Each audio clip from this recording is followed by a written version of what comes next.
I've got a great question here from Jared Schechtman, and I'm going to ask both of you to respond. He says, how effective are video blogs versus standard text? And it's an important question for us because social media today is mostly text at the moment. And then what's the most effective mix of them both, and give examples? Yeah, I'd like to take that first part of that question because I'd seen a tweet earlier about B2B.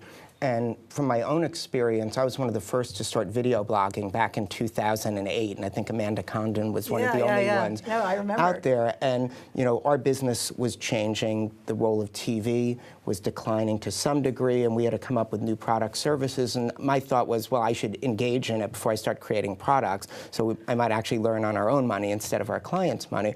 And we were surprised that we were able to build it up into such a powerful medium for us. And it's at vlogviews.com. But one of the things that we found that was so surprising is it's one of the most effective tools for B2B that we've seen, because the power of having a camera is so strong that you can put a list together of 25 organizations that you want to do business with.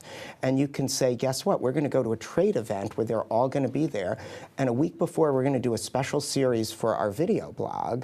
And I'm going to interview them. And you can go in at the top level of these organizations with your own top executives and have relaxed conversations about the business and position them as experts and as holders of the best information, and then share that content so you're able to build relationships so quickly. And a small example, a couple of weeks ago, our team was at the New York festivals covering that, and we had a chance to speak to the chief creative officer of Leo Burnett, Mark Tutzel, who was talking about the big idea. Now, if I had called his assistant and said I wanted to meet with him to talk about how we could partner together, unlikely to be successful. But here I was having a conversation with this top person, and not only was he willing to talk to me, he was appreciative that we're giving him a platform to speak. So I think video is compelling. Now, clearly for search, while there are some improvements in searching for video, and we know video has a very positive effect on search, it's important to have search engine optimized text with that content to maximize the user friendliness and effectiveness of it. Absolutely. Mike, would you agree with that?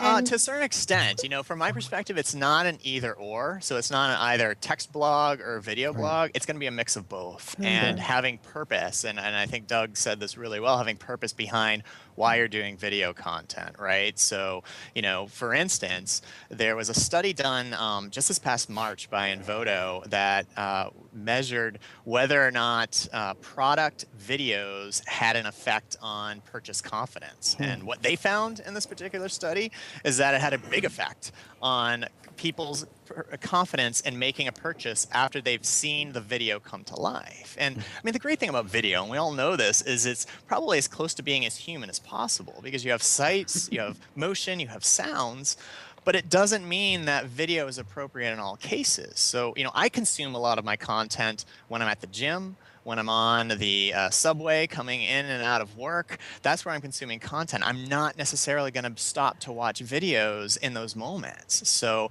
you know, I think brands specifically have to think through how to balance their video content with long-form text-based content and kind of find that sweet spot.